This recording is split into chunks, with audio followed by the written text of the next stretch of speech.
Perfect. All right. Hello, everyone. Good evening. Thank you for joining us tonight. Happy to see you all here on this Monday evening. And welcome to another week of coach development webinars. So tonight marks our fourth presentation in the development series. And before I introduce our speaker tonight, I just have a few housekeeping items to go over. So first, this webinar is being recorded and will be available on the Team Ontario YouTube page, along with the Coach Academy platform for you to rewatch at a later date at your own convenience. And a reminder that for every coach development webinar you attend, you receive a PD point for up to a total of 3 PD points. So on Zoom here, I keep track of attendance, but if you don't have your first and last name present, I can't properly document it. So if you wouldn't mind just changing your Zoom name so I know who you are, that would be awesome. You can do that by clicking the 3 dots at the top of your speaker box, and there's a rename option there on the drop down. So you can just click that and that would be very helpful. And lastly, in terms of questions, if you have any throughout the presentation, feel free to type it in the chat box, raise your hand, that sort of thing. And we'll get to those just during the presentation. So now on to our speaker. So joining us tonight is Coach Natasha Spaling. Natasha started off her volleyball experience playing for the Waterloo Warriors, where she earned many awards, including OUA All-Star honors. Following graduation, Natasha completed her master's in coaching at the University of Alberta, while assistant coaching on the team and earning 2 U Sports silver medals. And back in Ontario now, Natasha has been involved with multiple varsity programs, including Niagara College, Queen's University, and now currently the assistant coach at Guelph. Natasha has been a head assistant and mentor coach with Team Ontario for multiple years now, and will be serving as an assistant coach with the 2022 Canada Games girls team this summer, which is really exciting. So tonight, Natasha will be talking about tactical game planning and match preparation. So at this point, I will pass the mic along to Natasha. Welcome. Awesome. Thank you. Hi, everybody. Thanks for coming. I appreciate that you're spending your Monday night with me. Weather's not that nice outside, so I'm assuming you had nothing better to do. Everything that I'm going to talk about tonight is like maybe something you've heard before. Hopefully you'll learn something new. But it's all pretty high level stuff. So if you're here to get game planning documents and talk really in detail about match prep stuff, I'm going to have a link at the end of the presentation to a whole bunch of files for you to access and to figure out what you want to include in your match prep documents. So I'm not going to take you through exactly what I do or what different teams do for their match prep. We're going to talk about why we match prep, how we match prep, and how we can effectively translate that knowledge to our athletes. But I will provide you with some resources at the end of today's call. So then as we go through and you figure out what you want to include in your match plans, you'll have access to those and be able to deliver that information in the way you see fit. As Lauren said, if you have questions at any point in time, please type them in the chat. I am really not a big fan of PowerPoint. I create one because typically nobody has their video on in these things, and I feel like they want something to look at. So I have a PowerPoint, but if you have a question, please feel free to unmute and ask, pop it in the chat, or you can save it until the end as well, and we'll have a little bit of a discussion at the end. So with that, I'm going to share my screen and we will get off to the races here. Awesome. Okay, so today we're going to talk about tactical planning and match prep. Hopefully by the end of today's session, you're going to be able to answer the following questions for yourself. So how or why do you want to develop a tactical plan, right? Like I'm a firm believer that everything you do in life, you have to have a reason for it. If you're doing it without a reason, you should not be doing that thing, right? That is the wrong thing to do. 2, what do I want to include in my plan? So What do you feel like is valuable? There's no one size fits all match plan. If there was, then I would be just delivering you exactly what everybody does and the perfect plan, right? You have to have information that's important to you. Um, two, oh, sorry, I got a little message on my screen, Lauren. Ah, three, sorry. How do you translate that plan to your athletes? So a plan is all great. You can be the smartest coach in the world, but at the end of the day, you're just a coach, right? And the athletes are the most important people in the gym. So they have to actually know what that game plan is. Four, how am I going to use this plan in a match? And then five, what do I do with it post match? So do you just create this plan and then never look at it again? So I'm hoping that we can be a bit interactive here. And I want you to type in the chat what you think the objective is for a match plan. So what do you think would be a good objective for a match plan? Please be bold, go for it. It can be as simple or complex as you'd like.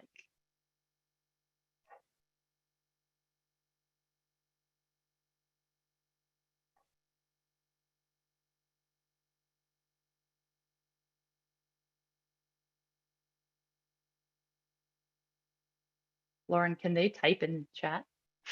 Is that accessible? Okay. Okay, good, good, good. Roman, less than 10 unforced errors. Okay, great. That's a really good objective for a match.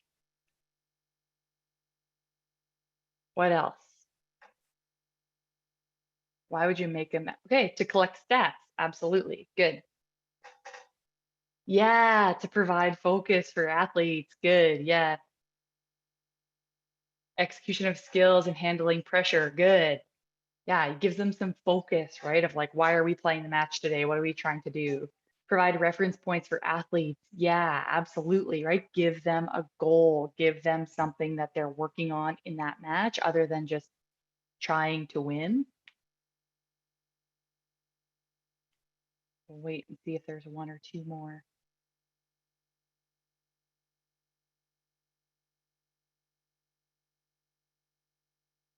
Serving, blocking, and defensive strategies. Good. So those are all things that can be included in our match prep. So for me, oh, and David, look at opposition tendencies and try to find matchups and set up defense. Yeah, awesome. That's right along the lines of kind of my thinking too. And the beautiful thing about this is you can have you can have whatever objective you want, right? So as long as you have a purpose for whatever your plan is, that's awesome. So a few objectives or purposes behind match planning can be one, to create a vision. So some of you kind of talked about that, right? Like giving your athletes a purpose for being there, giving them a purpose for what they're trying to do in the game that day. Um, Something I really like to try to focus on in my match prep is enhancing the strengths of our team. So I really keep this at the forefront of my mind, especially during game days and for games, is what are the strengths of our team and how do we use them really effectively? And I use that in combination with point three of how do we expose the weaknesses of our opponent. So ideally, our strengths will align with the opponent's weaknesses, right? That's the best place that you could ever land in a match plan. But if it doesn't, that also creates a pretty cool opportunity for you to start to practice the things that your opponent is not good at. So maybe your opponent is not good at defending right side. So maybe that week at practice, you're really focused on your right side attack, right? So whatever your objective is for your match plan is really important because it can inform our training. Another objective for match planning, pretty obvious, is to gain advantages for your team and to score points because ultimately, I think the biggest objective is we're trying to help our athletes improve and we're trying to help our athletes win, right? That's the biggest point of having a plan going into our match. And then you can also use it to guide in-game feedback, right? So some of you mentioned this before. You might be collecting some statistics. You might be you might have small goals that you've been working on all week in practice. But the best part is if you go in with a plan, your athletes know what their expectation is, And then they can understand when you're giving them feedback, why you are giving them the feedback you're giving them. And then they can understand how to adjust from there. But with no plan, it can be really, really overwhelming for them. So, how do you decide what to include in your plan? So, all of you listed a bunch of different things. Some of us care about serving. So, maybe we care about our serving game plan, or maybe we care about the serving of the opponent. Maybe we want to track that. Maybe we want to track opponent's attacking angles. Maybe we want to track the opponent defense or the opponent block. You can track setter distribution. You can track service errors. You can track reception numbers. There is so much that you can think about and that you can put into a game plan.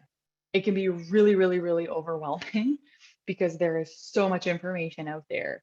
And again, like I said, I'm going to provide you some resources after this for you to pick and choose kind of what you would like and how you want to deliver your information.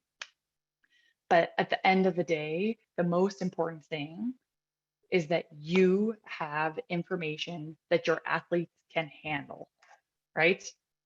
So before you start collecting all of this data that's super cool and developing all these charts that are incredible and look so neat and they're colorful, and you have every single attacking stat from number 4 on Durham attack, right? We need to ask ourselves a few questions. So number 1, before you do anything, you need to ask yourself, how much information can your players and you retain and use? Because ultimately, again, just my opinion, but there is no use in collecting data if we're not going to use it, right? There's no use in prepping something that you're not going to use or you're not going to return to, or it's meaningless to your athletes. So it's really important that we understand the level that our athletes are at and how much information we can give them. If you're on this call tonight and you're coaching 13U, you're most likely going to be giving your athletes very different information than what we're giving at the University of Guelph, right? 2 totally different stages of athletes.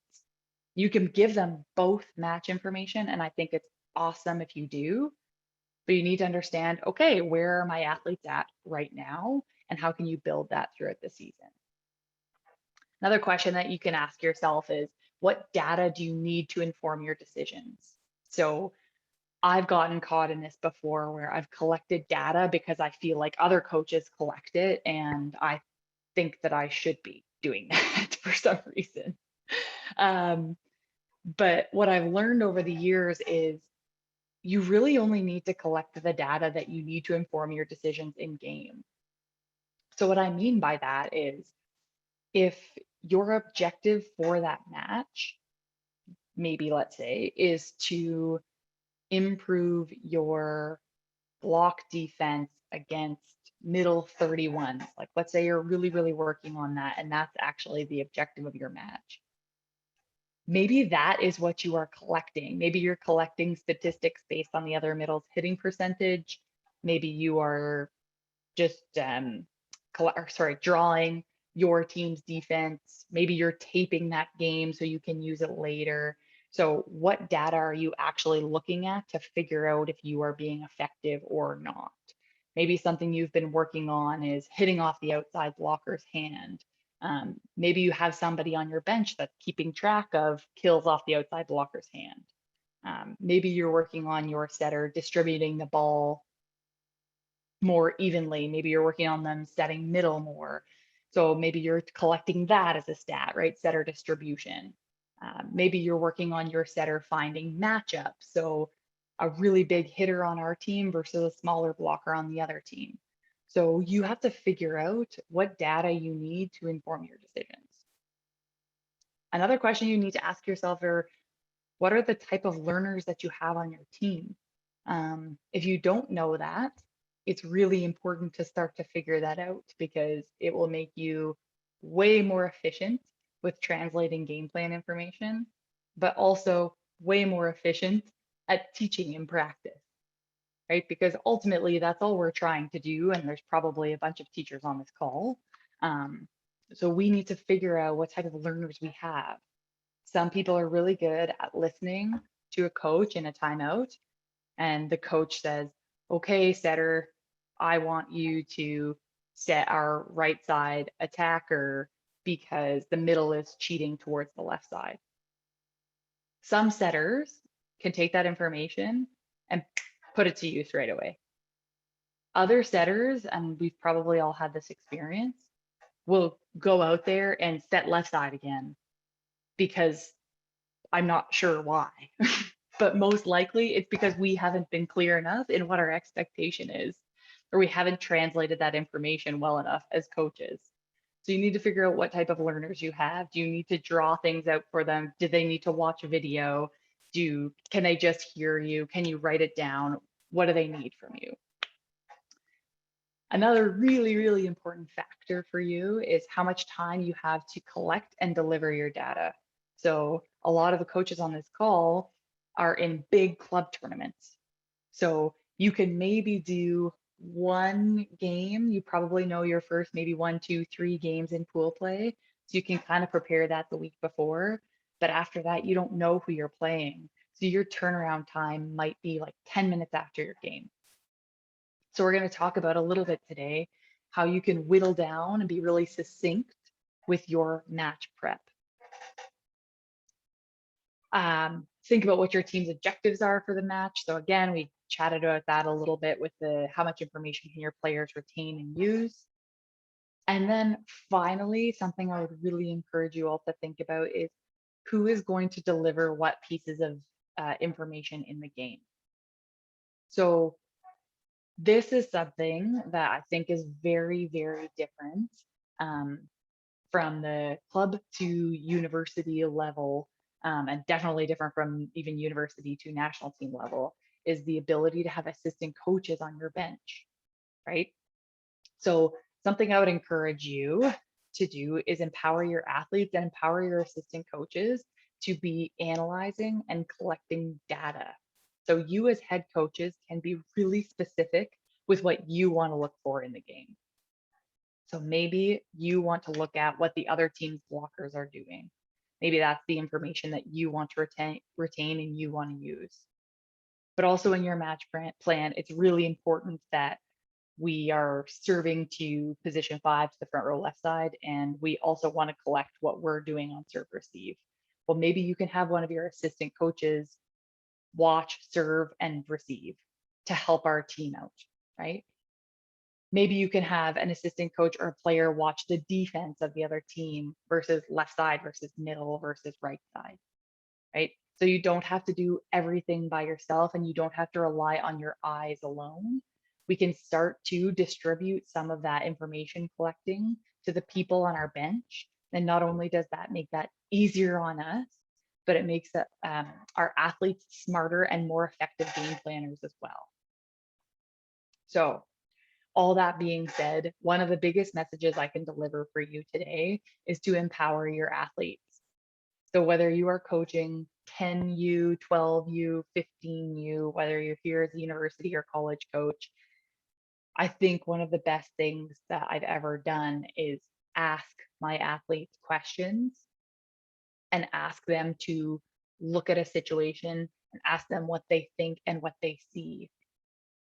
It's really, really important that we start to give our athletes and help our athletes have the ability to tactically plan for themselves. Doesn't mean that they can just like go on their own and do whatever they want to do, right? Our team has to all be on the same page. But if you as a coach can teach your athletes what to look for, how to look for it, and then how to apply it, again, it'll make your team way, way, way more efficient, and it'll make your match prep way more efficient. So empower your athletes to watch and look for the correct things. So how do we do that? You might ask, how are we going to teach our athletes how to become tactical planners? So before matches, I basically have whittled this down to you want them to analyze and you want them to observe, and then you want them to problem solve. So for many of us on this call, we're in this big club tournament And in between the tournament, as much as we would love our athletes to go outside the gym and clear their heads and take some time to themselves, they're all in there watching their friends play on other teams or talking about how good that other player is or being in awe of some incredible play that's happened. Something that we can do as coaches, especially if we're in a time crunch to turn around these match prep situations, is to really start to teach our athletes how they can analyze their opponent that they're watching and then how they can solve that problem. Because match prep is way more than telling me what the other team does. We have to be able to solve the problem and create an advantage for ourselves, right? Because again, if we think back to our match prep um, and our game plan objectives, that's part of it, right? We're trying to create an advantage, and we're trying to win. So yes, we want to identify the weaknesses of the opponent, but we have to be able to capitalize on that. So this is as succinct as I think I can be with tactical planning, and usually kind of how I like to start with teams when I'm first teaching athletes how to plan for themselves. I kind of break the game down into 4 components. So 1 is a serving game plan, 2 is a reception game plan, 3 is a block defense game plan, and 4 is an offensive game plan. And when I'm working with athletes and trying to involve them and empower them in their own match prep, I like to kind of create captains of each of these areas. Um, because I think honestly, even at the level that we're at dealing with like 18 to 24-year-old athletes at university and college, it is still a lot of information to retain if we are asking somebody to remember all of these things in detail. So it is very unreasonable to ask younger athletes to do that too. Maybe bits and pieces here and there, but I like to basically assign positions to focus in on each part of the game plan. And if you do this for your club tournaments, it can be really helpful for when they're watching, and it can help control their eyes and what they're looking for. So with our serving and our reception game plan, I typically like to assign that to liberos. So liberos can even go so far as to tell our team where to serve. So they can be giving hand signals behind their back to tell our server where to serve, or if you want to keep that as a coach, you can. And they're in charge of our reception game plan. So what I mean by that is our lib is in charge of our reception line, so much so that she can push people out, she can take people back, she can decide if we want to pass with 2 people, she can decide if she wants to pass the whole court herself, right? Like she is the captain of that reception game plan. So she knows, okay, number 7 on this team is a spin server. That means that we are going to take a step back against her.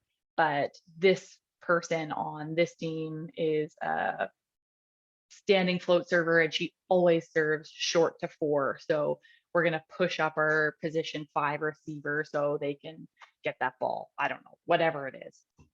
But our lib is in charge of, when they're watching the other team, watching the servers of the opponent and making sure that they're watching the receivers of the opponent.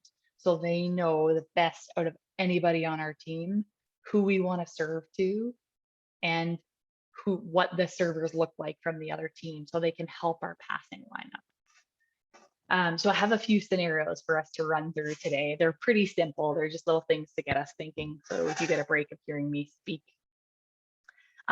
So your libero comes to you, they've watched the other team, and they might say something like this, even really simple. The front row, left side, really doesn't want to pass. They seem like they're really focused on hitting. Can you just type in the chat what you think a solution would be? So what would you add into your game plan if your libero came to you and noticed that?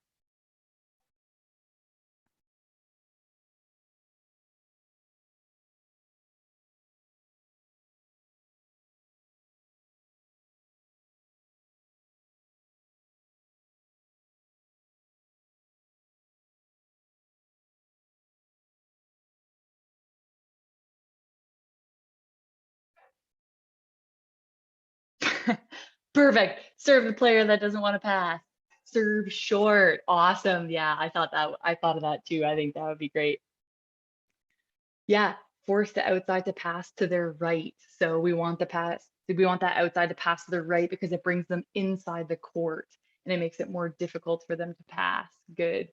Serve short on that player to interrupt their attack, right? So if that player is moving up to pass, then they're going to have to back up to get an approach, right? Awesome. Perfect. That's great, right? Simple. It doesn't have to be anything super, super complex, but this just gets our athletes thinking about like, okay, what do we want to do? So I said serves deep to position 5. So I want my athletes to serve deep into that like 5-6 seam and make that player, yeah, like similar to what someone said in there, like have to pass to their right hand side and then have to try to get outside. But we have to remember that our solution has to align with the strengths of our team.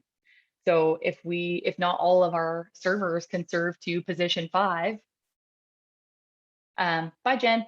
If not all our servers can serve to position 5, then we got to think about something else, right? If you typed in that chat that you want your server to serve short in front of that passer, then you better have somebody on your team that can serve short. Otherwise, you're not going to be able to execute your game plan. So it's really important that when we come up with solutions, they align with what the strengths of our team are. Okay. Next in our game plan with block and defense, I like to have our middles in charge of that. So when middles are watching the other team, they're watching the opponent's attackers and they're analyzing, they're either drawing something like this, they're writing down some notes of what they notice from their left side, their middles, and their right side. Do they hit back row? Do they tip? Do they roll? Are they always hitting down the line? Are they hitting into the seam all the time? Are they only capable of hitting cross court? Do they hit off our outside blockers' hands, right? So what the heck are their attackers doing? And what does our defense look like around that? So let's say your middles come to you and they've drawn up something that looks like this.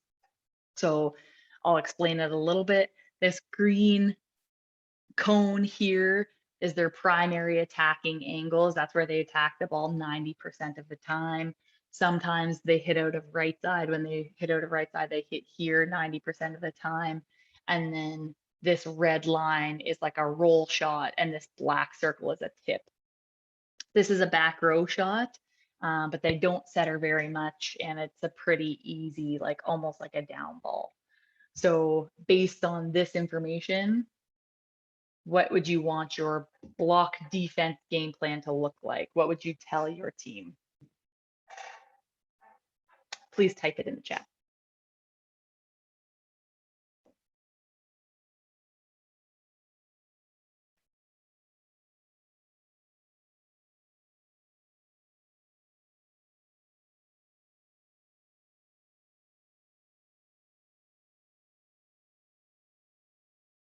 Perfect. Block line. Yeah, great. It can be as simple as that. One block on back row attack, block, yep, block line on others, good. What if, oops, what if this attacker always hit line? Oh, sorry, key setter location for each of these zones. When and where does she set these? Yeah, that's a really, so good question or good point there, John. We can become more detailed with this. So maybe the setter is only setting this person on a perfect pass. Maybe she's only setting this person if it's a terrible pass. So the better that we get with our information and our ability to translate that information, we can get more detailed. Jeff, awesome point. Middle can cheat right. So maybe they're never setting middle in these rotations. And so we can just cheat, right? We can send our middle out there. Awesome. Very cool. So my solution, pretty simple. I also have block line. I want position 6 to stay in the seam because it looks like she can hit some seam shots in there. And I have don't block back row. So I don't really think that we need to block it. We don't need to risk our hands getting wiped. That's it, that's all. Okay, next, I have two captains of offense, and they watch two different parts. So the outside hitters are captain of offense in scoring, and they watch the opponent's defense. So they'll watch the blockers and what they take away, and then they'll watch the back row defenders and where they're positioned. So they've come to you and they see against this team that they're taking away line, but this is a pretty small setter when she's in the front row, and they block line versus left side, and this is kind of what their defense looks like. So to you as a coach, what do you want them to do? What do you think is a good solution for this?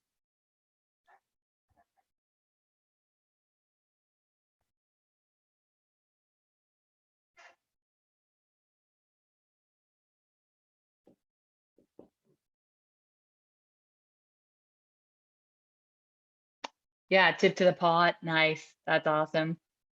Or hit off hands down the line. Perfect. Good. Anybody else?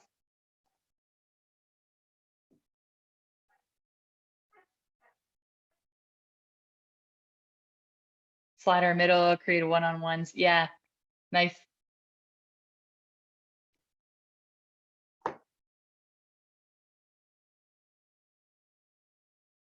Right. So basically, John's saying creating some like separation offense. That's good.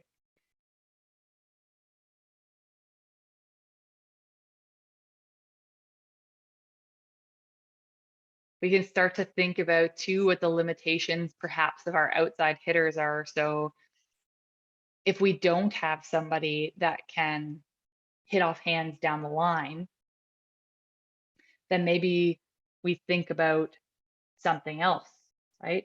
Maybe we tell our hitters to hit high seam because this is going to be a mismatch in between these two blockers. If there's a really tall middle here and a short setter, we aim high seam instead of trying to hit off his outside hand. Or maybe that informs our practice, and all practice leading up to that week, we need to make sure that our left sides can hit off his outside blocker's hand. Okay, this is the final piece of our offensive game plan, and it's our setters. So what we have our setters watch is our opponent's blockers. So in a situation like this, we have three blockers in the front row here. We have a front row setter, we have a middle, and we have a left side attacker. If you're set, let's say every single time Mohawk, who's the opposing team over there in orange, every time they play, this is their block formation versus a front row setter. But our middle can't run steps. She doesn't know that yet. We're in, I don't know, 15 or 16U, and she doesn't necessarily have the skills to run a step yet. What's your solution to this problem? Because we've got three blockers. They're in nice and tight here. How are we going to score points? What is our plan going to be when our setter's front row and our middle can't run a step?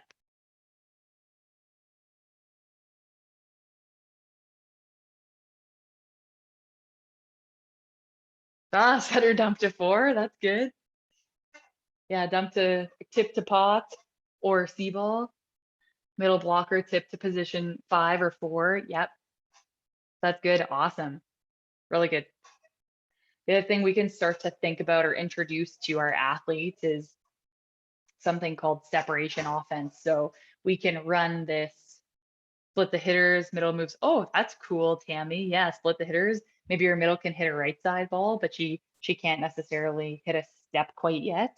Yeah, that's cool.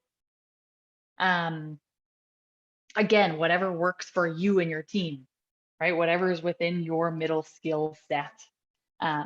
If your middle, let's say, only knows how to run 51s or meter balls, that's fine. Double sub. Yeah, absolutely. Right? That's awesome. Let's say you know this about this team, they always do that. Double sub. Great. But it's important that we actually know that this team does that instead of panicking and double sub. We can prep our athletes so we can double sub. Like, hey, whatever she gets to the front row, the first rotation, you guys are going in because we want to create this advantage. We know this about their blocking system. So we don't have to see that till way later in the game. And hopefully we're up by X amount of points or whatever your plan is. Right? Awesome. Very cool solutions. That's good.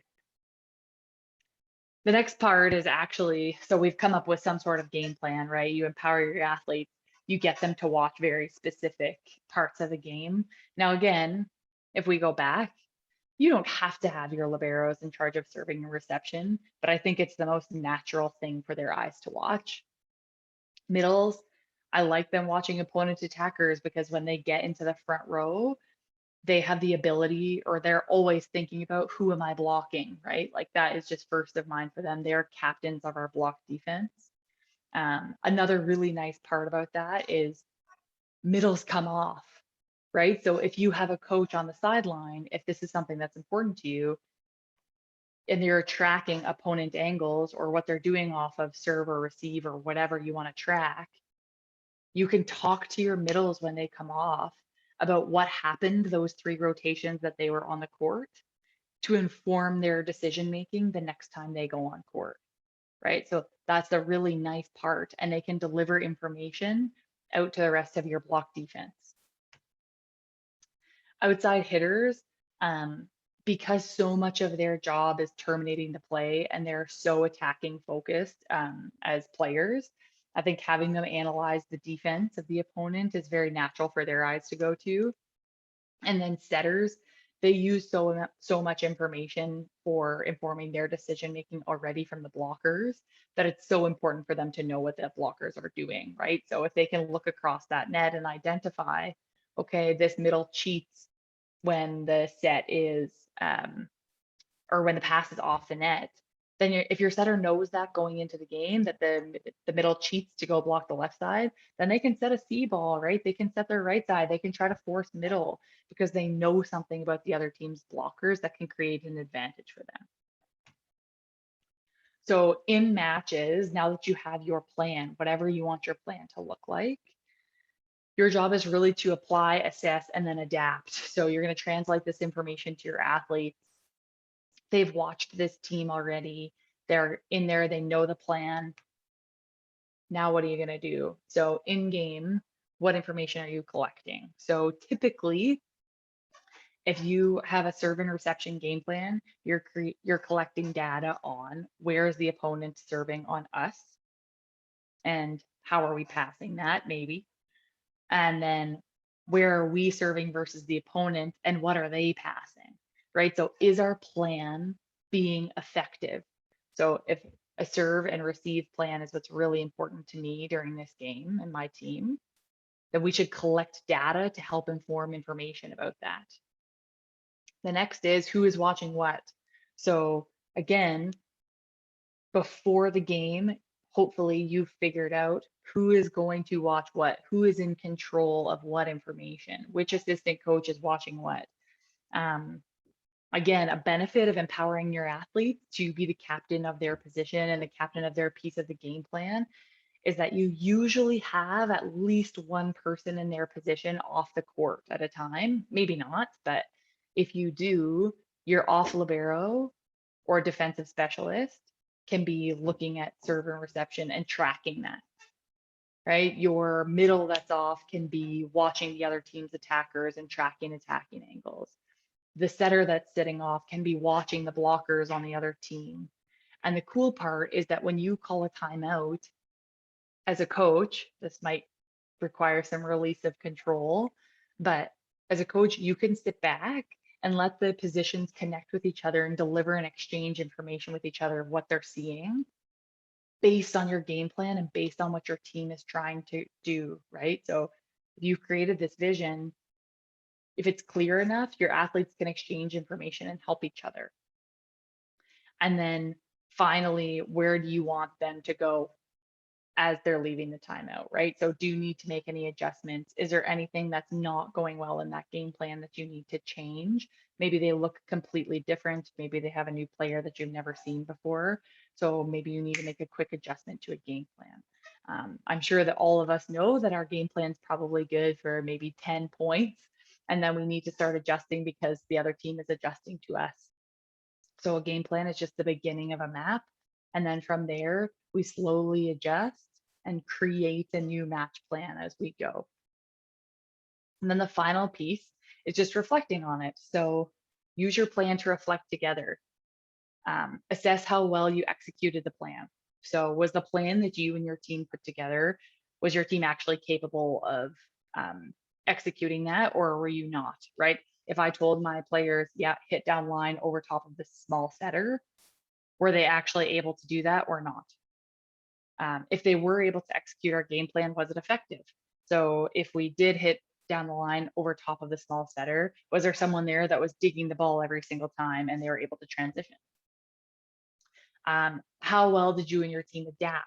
So if we did hit the ball down the line against the small setter and we were scoring points and the other team put in a blocking sub, was our team able to use that information and adapt to it, right? Obviously, that shot down the line isn't available anymore. So were we able to come up with a different plan? And if we weren't, then what happened there? How could we have translated information more efficiently? What could we have done better? What did my athletes understand? What did they not understand? So it's really important that after matches, we don't just throw out that game plan, right? We have to figure out, what did our athletes get out of that? If they didn't apply game plan, and I have been there so many times where I've said, that wasn't in the game plan. I don't understand why we're doing that. That's not in a game plan.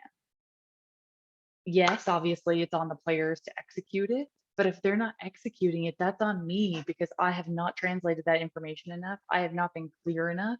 And we obviously haven't done a good enough job of working together for my athletes to feel like they know the game plan and they're able to go out there and do it.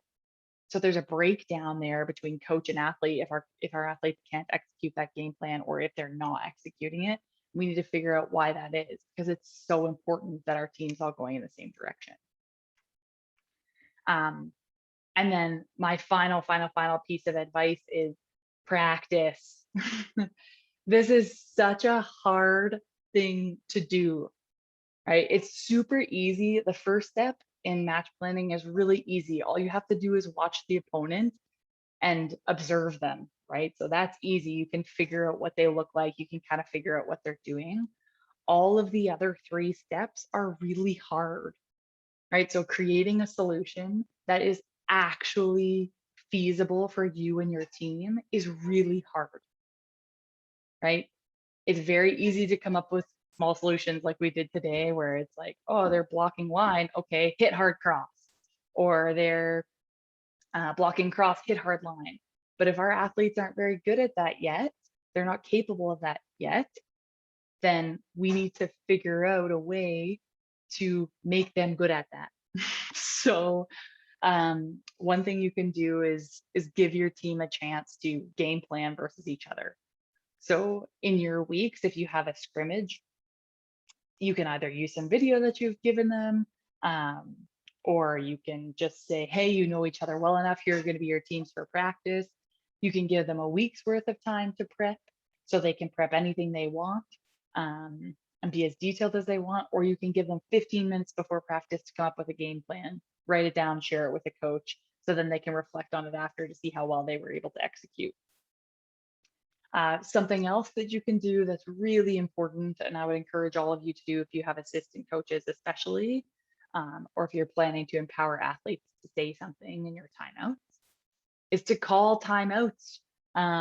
Get in the groove of that, of who's delivering what information, of who's watching what, because guaranteed the first time you do this with your athletes, they're just going to be watching the ball 100%, because volleyball is so fun to watch. And I get caught watching the ball sometimes as a coach too, where I'm like, oh man, I missed it. I don't know where those blockers went. So you have to be able to train your eyes, and more importantly, your athletes have to figure out how to train their eyes and get them to stop watching the ball and start watching what you need, what the team needs from a game prep and a tactical prep standpoint. So have them do this in practice. Really, really important. And then call a timeout and practice people delivering information to each other, make them accountable. And then third and final, is use video in practice. So I love doing this. I think it's so effective. I think it's awesome.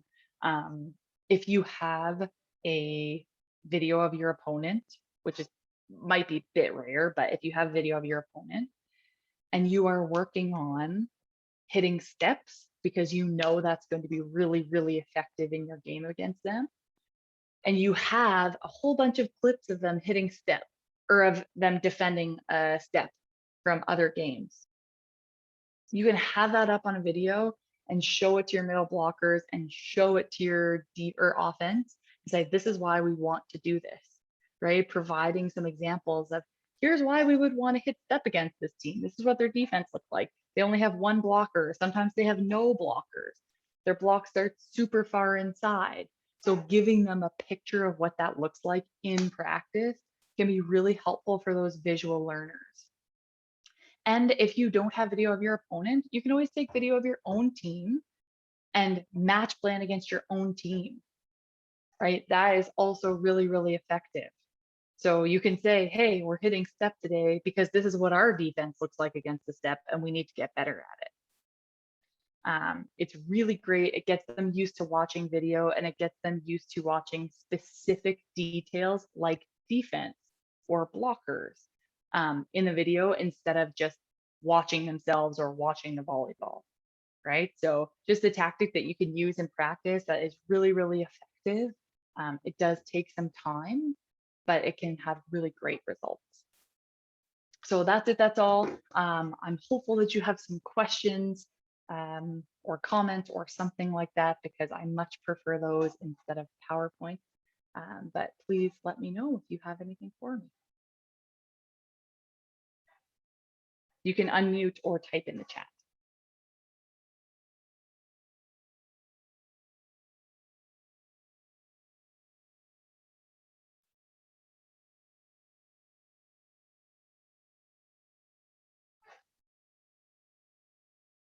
Again, I will, I'll make sure that I put some resources in OneDrive for you, so then you can have some stat sheets for your athletes to keep on the sideline. Thanks, Jeff. Yeah, I think that empowering your athletes and getting them to watch and help in that game planning process is really, really important. My suggestion would be to start simple and then build throughout your season. I think something that at least I've done that has been ineffective when I first started this was I was like, okay, great. I have 10 athletes on my bench and they can track all of these things. And then all the athletes want to share all their information all at one time. So you just have to be careful with what information you give them. And then you have to teach them how to relay that information to each other, right? So be really, really clear with setters. You're tracking middle blockers. I want you to tell them what happens and what middle blockers do when you are in the front row versus when our setter's in the front row versus when our setter's in the back row. Like really specific instruction to start, and then they can start to kind of figure it out from there. Yes, I like the idea of playing against our own team, since after the last year and a half, we have no idea what our opponents look like. Absolutely, yeah. To be honest, I think that like I match prep. I've been a head coach and I've been an assistant coach, and my favorite thing that I've ever done as an assistant was to match prep against my own team and then deliver that to the head coach. So if you have an assistant that's wanting to do that, or if you're wanting to do that, or if your athletes want to do that, like figure out how you would beat you, because that is one of the best ways to inform your practice planning, right? If there's other teams that are going to be excellent and compete with you, they're going to be having some sort of game plan, and you'll be able to figure out what their game plan is pretty quick if you just watch yourself. So that's a really effective tool to use. Okay, thank you for sharing. The OUA schedule is grueling. How do you and your team prep for a weekend? Would you have to play 2 different teams? Yeah, that's a really good question. So we will have it. It depends a little bit, but typically we will prep for one opponent for the full week leading up to, let's say, the Friday game. And then we will have a tight turnaround. It will use lots of video basically on the Saturday morning to prep for our Saturday game. What we will do though is if there's something special. So a really good example of this was Lauren Beltman at Ryerson. Let's say we're playing Ryerson on a Saturday. We would prep something against an athlete that had something special about them. So Lauren had this like really cool ability to hit left side and middle. And so we would prep against that. And she also had like some really unique angles she would hit. So we would practice defending that. And our athletes would know, we would play video in practice and we would say, this is the angle, this is what she looks like. And then we would practice defending that. So we would give them basically like special case scenarios. But then other than that, a lot of our prep actually just revolves around us and kind of like what we can control, and then special cases based on other teams. Is there a resource out there where I can immediately set our starting rotation based on a matchup? Yeah, so, or if want to make matchup our best left side with the center.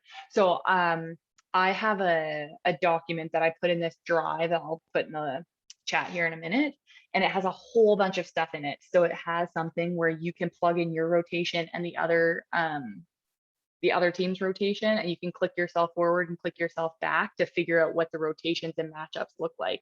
Because that can be something that's really difficult, right? If you're trying to create a matchup and you're thinking like, oh, where do I want to set my or start my setter, but they always start their setter in position 1, right? So you're trying to figure out, how do I get my best matchup for the longest? The sheets that I have will help you with that for sure. No problem. Would you prep differently if you were on the road versus home matches? That's a good question. No, not really. Home, we would give our athletes more time to recover, basically. I think that's the advantage of being at home, is they get to sleep in their own bed, eat their own food, and they get more of a chance to relax and take some time off. And I think actually, to add to the question about like the tight turnaround time, that's when we have to really know our athletes and be really efficient with our information. So here is an example of what I mean by that. If we can just say like, hey, we are playing cross defense all the time, except for against number 14 on Lakehead, and we are going to serve 5-6 seam because their front row left side don't like to pass and they have some communication troubles in there. And this is what their defense looks like against left side, right side, and middle attackers. This is what their defense looks like when they're in the front row. That's like, it might be that efficient. It might be like, here is the information. We might give the information to our like positional captains. So we'll give our middle blockers a little bit more attacking video to watch on their own. We'll give our setter a little bit more video on what their blockers look like and what their blockers like to do. So we might send our athletes out with a little bit more information to look at on their own. But that's kind of how we would be efficient with that. Any more questions? These are pretty good. Yeah, no problem. Again, thanks for having me. Even if you're coaching 13U, you can have some sort of plan. And please, please, please don't forget the importance of reflecting on your match plan after. Match plans are great. They're super useful. In my opinion, they're some of the most fun things to come up with. Oh, David, you mentioned a game plan might only last 10 points or so. Would your next adjustment be drastic or incremental or depend on the situation? Yeah, I would say, who knows, but probably incremental. So, and it depends what happens, right? So let's say that and this is just off of something I said before, but let's say that our game plan was to hit over top of that short setter, and they sub in a taller setter to set. Maybe she's not quite as good location wise, but they just need someone in there to block. Our game plan might change to hitting off the hand of that other setter, because we might know that, right? We might have scouted that if we had the ability to. Or the game plan might change to maybe we're tipping in front of the left side blocker and or left side attacker and trying to get them to play defensive position 4 and take them out of play. Maybe we're hitting hard high seam. So it might just be something small like that, or maybe we start to reverse the flow of the game and we start setting right side, because now our matchup is more advantageous on the other side of the court. So it can be as drastic as, oh, now we're setting somewhere else, or it can be as small as we're just going to hit for high seam now instead of hit over top. It all just depends on what you as the coach, or what that positional captain, so like your left side attacker in that case, how much they're empowered and what they decide to do, right? Hopefully that answers your question.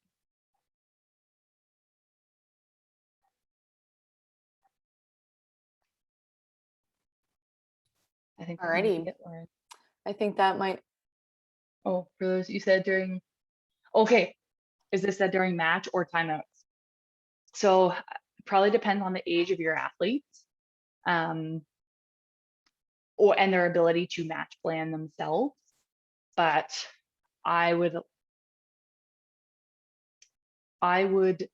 let them try to make the change on their own first, and then I would probably deliver it in a timeout at some point if we needed to.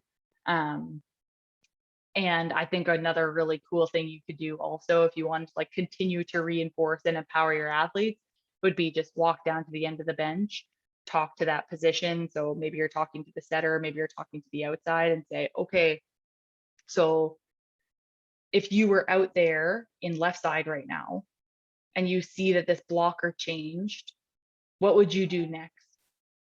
And hopefully that outside says, oh, well, like I would hit high seam, or I try to hit off her outside hand.